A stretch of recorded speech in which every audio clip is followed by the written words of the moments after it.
죽음을 불사하고 두문동에 은거한 고려의 충신 72현. 충절을 상징하는 두문동은 경기도 개풍군 광덕면 광덕산 서쪽 기슭에 있던 옛 지명입니다.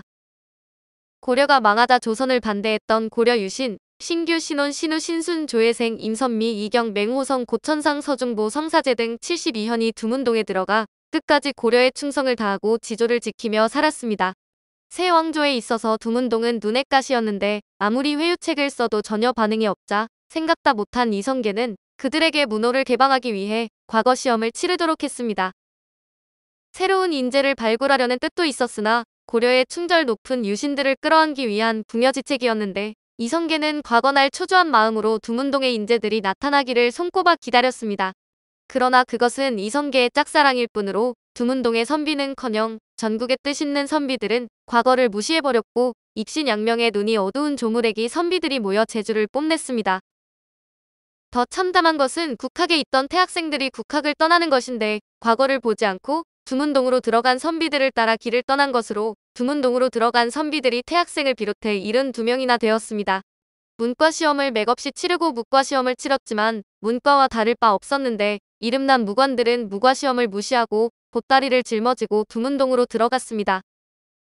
이들은 48명이었는데 문인들은 서두문동에 모여 살고 무인들은 동두문동에 모여 살았으며 산을 개간하여 씨를 뿌리고 가꾸어 자급자족을 했습니다. 조정에서는 이성계의 특사로 여러 사람이 두문동을 다녀왔지만 대답은 한결같아 우리들을 이대로 놓아두시오. 소리내지 않고 살겠소라고 했습니다. 이성계는 특사의 보고를 받고 만약 나오지 않으면 산에 불을 지르겠다는 마지막 경고를 전했지만 두문동 사람들은 결사적이었습니다.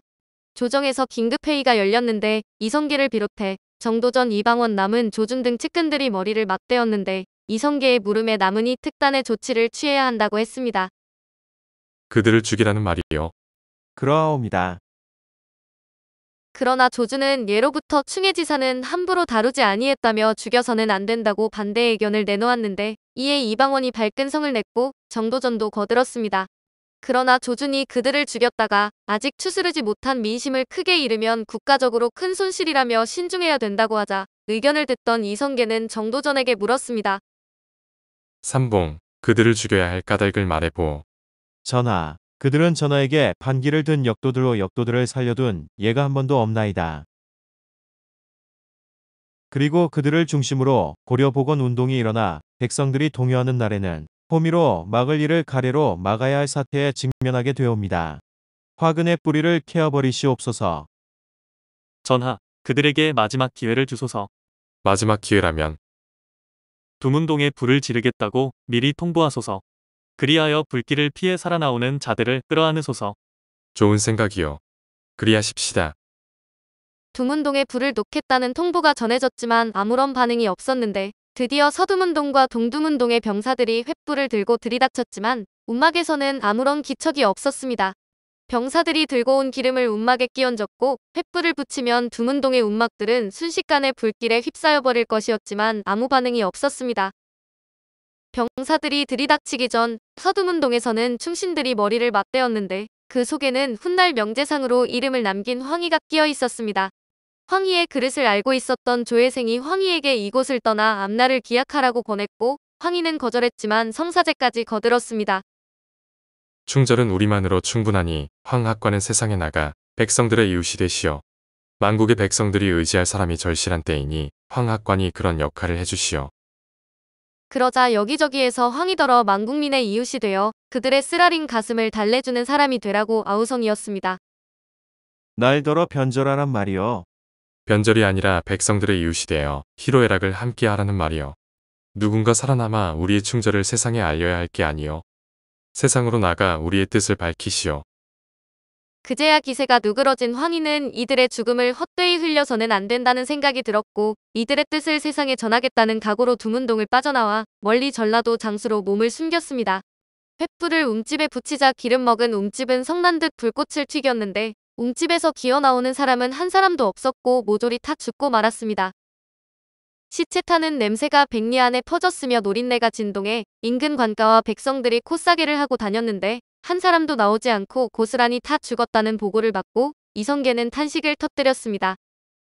그들은 영원히 사는 삶의 길로 행하고 나는 현실에서 발버둥치는 승냥이가 되었구나.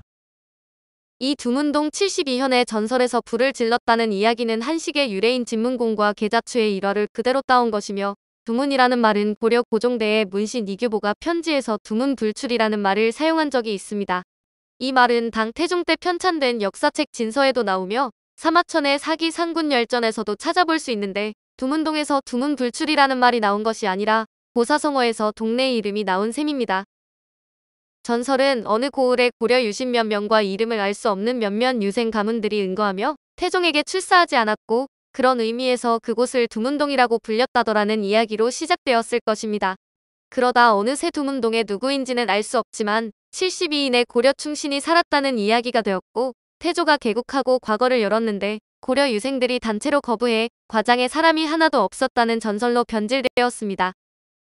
급기야는 두문동의 고려의 거물급 인사 72명이 조선에 항거하여 저리를 지키면서 은거하다가 조선 왕조에 의해 불타 죽었다는 신화로 변천된 것입니다. 여기에 구한말에 추가된 황희도 원래 두문동 72현이었는데 다른 어진 선비들이 황희만은 조선에 출사하라고 권고해 그만 살아나올 수 있었다는 이야기까지 끼워 넣어져 두문동 이야기가 완성됩니다. 여기서 잠깐 두문불출 막을 두 문문 아니 불 나가다 출 두문불출이라는 사자성어의 첫 출전은 중국 춘추시대 좌구명의 역사서 국어인데 당시 두문은 문을 닫아 걸다는 뜻으로 사용되었습니다. 이 단어는 사마천이 사기 상군열전에서도 사용했으며 당태종대의 역사서인 진서에서도 사용되었습니다. 결정적으로 고려의 문신 이규보가 두문불출이란 단어를 편지에 실제로 사용했으므로 최소한 13세기 초반부터는 익히 사용되었던 표현이라고 할 수 있습니다. 장안가로 유명한 당나라 시인 백거이도 말년에 두문불출하며 지은 불출문이라 시가 있습니다. 부출 물레우 수순 장하소 이여 수친 문 밖에 안 나간지 또 여러 날 무엇으로 소일하며 누구와 벗할까. 요즘에는 주로 집에만 있고 외출을 일치하지 않는 사람을 가리킬 때 쓰이는데 북한에서 발간된 조선향토대백과에 따르면 두문동은 황해북도 개풍군 연릉리의 북쪽에 있는 마을입니다. 한편 두문동 72현 이야기가 널리 알려지게 된 것에는 영조의 의도가 있었는데 영조는 왕위에 오를 때부터 경종독 살설에 시달렸고 정미황국과 이인좌의 난 등 반발 무리가 즉위 초부터 만만치 않았습니다. 영조실록 52권 영조 16년 9월 1일 기사 두 번째 기사 1740년 청건융 5년 부조연이라고 명명한 연유를 듣고 고려의 충신을 기리는 칠원시를 쓰게 하다. 임금이 연을 타고 가면서 시신들을 돌아보고 이르기를 부조연이 어느 곳에 있으며 그렇게 명명한 것은 또한 무슨 뜻인가 하니 주서 이회원이 아뢰기를 태종께서 과거를 설행했는데 본도의 대족 50여가가 과거에 응하려고 하지 않았기 때문에 이 이름이 생긴 것입니다. 그리고 문을 닫고 나오지 않았으므로 또 그 동리를 두문동이라고 했습니다 하였다. 임금이 부조연 앞에 이르러 교자를 정지하도록 명하고 근신에게 말하기를 말세에는 군신의 의리가 땅을 쓴 듯이 없어졌는데 이제 부조연이라고 명명했다는 뜻을 듣고 나니 비록 수백 년 뒤이지만 오히려 사람으로 하여금 눈으로 보는 것처럼 마음이 오싹함을 느끼게 한다 하고 이어 승지에게 명하여 칠원시 한 구를 쓰게 하니 이르기를 고려의 충신들처럼 대대로 계승되기를 힘쓰라 하였다. 수가는 옥당과 승지 사관으로 하여금 시를 이어서 지어 올리게 하였으며 또 직접 부조연이라는 새 글자를 써서 그 터에다 비석을 세우게 하였다. 이 이야기가 알려진 영조 16년은 경종시의 음모죄로 처형된 노론 4대신이 무죄이며 영조의 충신임을 선언한 경신처분이 있었습니다. 영조에게는 일편단심 왕을 따르는 충직한 신하들과 그의 모범이 될 만한 이들이 매우 절실했던 상황이었던 것입니다. 따라서 능행길에 두문동 이야기를 꺼내 세상에 알리고 신하들에게 왕에 대한 충정을 각인시키고자 하는 의도로 72현까지 배양했다는 것입니다. 실제로 두문동 충신들에게 제사가 거행되고 비석을 세워 기념하게 하며 이들의 후손을 특별히 등용한 것도 모두 영조대에 이르러 시행된 정책입니다. 오늘 한국선비록은 죽음을 불사한 두문동에 은거한 고려의 충신 72현이었습니다.